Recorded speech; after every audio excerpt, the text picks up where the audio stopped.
Hello বন্ধুরা, সবাই কেমন আছেন? আজকের ভিডিওটা একটু অন্যরকম।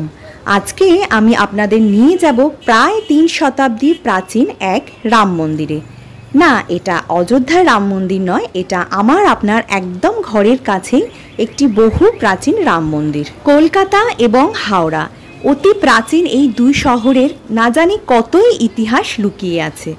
আজ আমি আপনাদের নিয়ে যাচ্ছি হাওড়া শহরের রামরাজাতলা অঞ্চলের বিখ্যাত রাম মন্দিরে।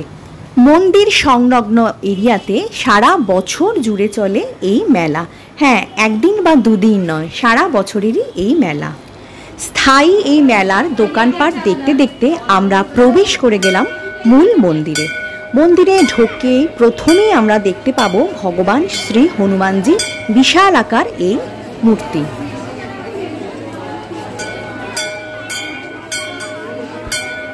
ভগবান রাম যেখানে আছেন তার পাশে তার অনুরাগী, প্রধান অনুরাগী ভক্ত হনুমানজি তো থাকবেন।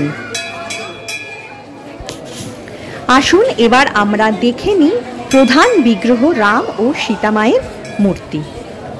এখানে আপনারা খেয়াল করলে দেখতেই পাবেন যে রাম ও সীতা মায়ের সাথে আছেন আরও অনেক ভগবান। এবারে এখানেই প্রশ্ন আসবে যে এতগুলো ভগবান একসাথে কেন? আসলে এর পিছনে লুকিয়ে আছে বিরাট এক ইতিহাস। সেই ইতিহাসটা জানলেই বোঝা যাবে এর আসল কারণ। আসুন আপনাদের সঙ্গে শেয়ার করি সেই প্রাচীন সেই ইতিহাসের কথা। এই দেখুন, একদম বিগ্রহের ওপরেই আছে সরস্বতী মায়ের মূর্তি। তো তার পিছনে লুকিয়ে আছে বিরাট এক ঘটনা। জমিদার শ্রী অযোধ্যারাম চৌধুরী এই অঞ্চলে সর্বপ্রথম রাম পুজো শুরু করেছিলেন। তার মতে তিনি ভগবান রামের পুজো করার জন্য ঈশ্বরের কাছ থেকে নির্দেশ পেয়েছিলেন। এরপর তিনি ভগবান রামের বিশাল বারোয়ারি পুজো শুরু করেছিলেন। সময়ের সাথে সাথে সেই পুজোটি ব্যাপক জনপ্রিয়তা পেয়েছিল এবং অঞ্চলটির নামকরণ করা হয়েছিল রামরাজাতলা। কিন্তু সেই সময়কালে সরস্বতী পুজো এই অঞ্চলে খুব বিখ্যাত ছিল এবং পূর্ববর্তী প্রায় 300 বছর ধরে গ্রামবাসীরা এই পুজো উপভোগ করত। তাই সরস্বতী পুজোর অনুরাগী কিছু গ্রামবাসী রাম পুজোর বিরোধিতা করেছিলেন। দুটি দল বহু আলোচনার পরে এই সিদ্ধান্তে পৌঁছেছিলেন যে রাম পুজো হবে এবং বিদ্যার দেবী সরস্বতী দেবীকেও ভগবান রাম ও সীতার শীর্ষে স্থাপন করতে হবে। সেই দিন থেকেই সেই প্রথা অনুযায়ী ষষ্ঠীতলার বাঁশের ঝাড় থেকে বাঁশ কাটা শুরু করেন এবং সরস্বতী পুজোর দিন চৌধুরীপাড়া শিব মন্দিরে সেই বাঁশের প্রথম পুজো শুরু হয়। মূল বিগ্রহের ডান দিকেই আছে এই বামন অবতারের মন্দিরটি। সকাল ও সন্ধে দুই বেলাতেই রাম মন্দিরে পুজো দেবার ব্যবস্থা আছে। মন্দিরের ভেতর থেকেই আপনি পেয়ে যাবেন পুজোর এরকম ডালি। দেখুন কি সুন্দর পদ্ম ফুল বিক্রি হচ্ছে পুজো দেবার জন্য।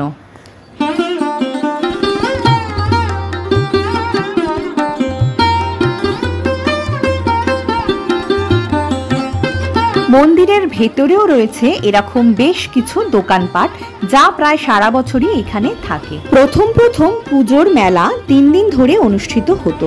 এরপরে এটি 2 সপ্তাহ এবং পরে 1 মাস অবধি চলতে থাকে।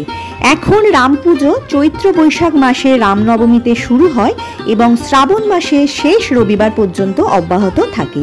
এটি বাঙালির দীর্ঘতম সময় ধরে চলা মেলা।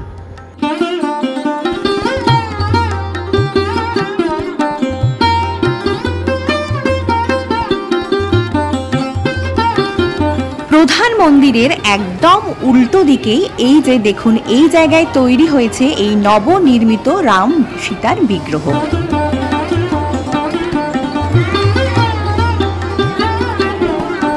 ভগবান শ্রী রাম ও মাতা সীতার সাথে এখানে রয়েছেন দেবাদিদেব মহাদেব এবং ভগবান শ্রীকৃষ্ণেরও বিগ্রহ।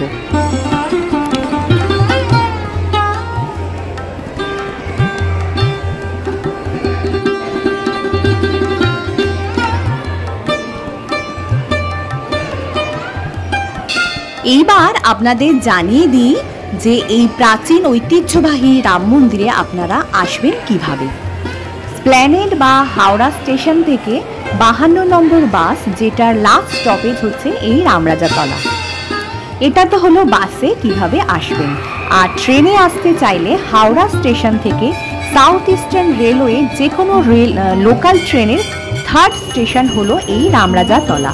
স্টেশনে নেমে অটো, টোটো, রিক্সা করে আপনি চলে আসতে পারবেন 5 মিনিটের মধ্যে এই মন্দিরের সামনে। 4 মাস ব্যাপী এই রাম পুজোর নিত্য পুজোর ব্যবস্থা তো আছে, তার সাথে বিশেষ তিথি, বিশেষ দিনে রয়েছে স্পেশাল পুজোর ব্যবস্থাও।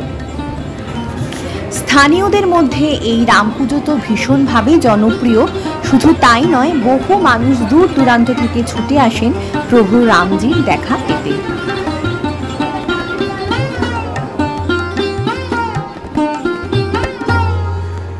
মন্দির দর্শন করে, বিগ্রহ দর্শন করে আমরা বেরিয়ে পড়লাম বাইরে। দেখুন এখানে হরেক রকম জিনিসের মেলা। যেরকম মেলায় আমরা সমস্ত জিনিস পাই, এখানে সব জিনিসই এখানে পাওয়া যায়। আর এই মেলা যেহেতু সারা বছরই এখানে থাকে, তো এখানে সমস্ত দোকানই একদম পার্মানেন্টভাবে করা আছে। এই রামরাজাতলা এলাকায় মন্দির ঘিরে রয়েছে এক বিরাট মার্কেট। প্রচুর দোকান পাট মিলিয়ে জমজমাট একটা এরিয়া হচ্ছে এই রামরাজাতলা অঞ্চল।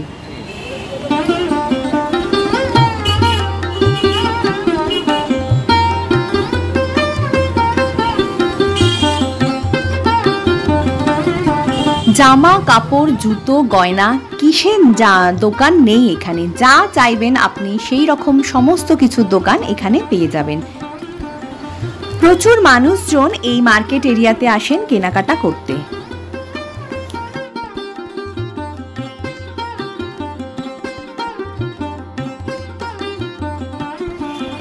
আজকের ভিডিওটা কেমন লাগলো কমেন্টে জানাবেন। ভালো লাগলে লাইক করবেন, শেয়ার করবেন, আর চ্যানেলে নতুন হলে আমার চ্যানেলটিকে সাবস্ক্রাইব করে প্লিজ পাশে থাকবেন। তো ভিডিওটা এখানেই শেষ করছি। সবাই খুব ভালো থাকবেন। খুব তাড়াতাড়ি দেখা হবে নতুন কোনো ভিডিওতে। Thank you so much for watching.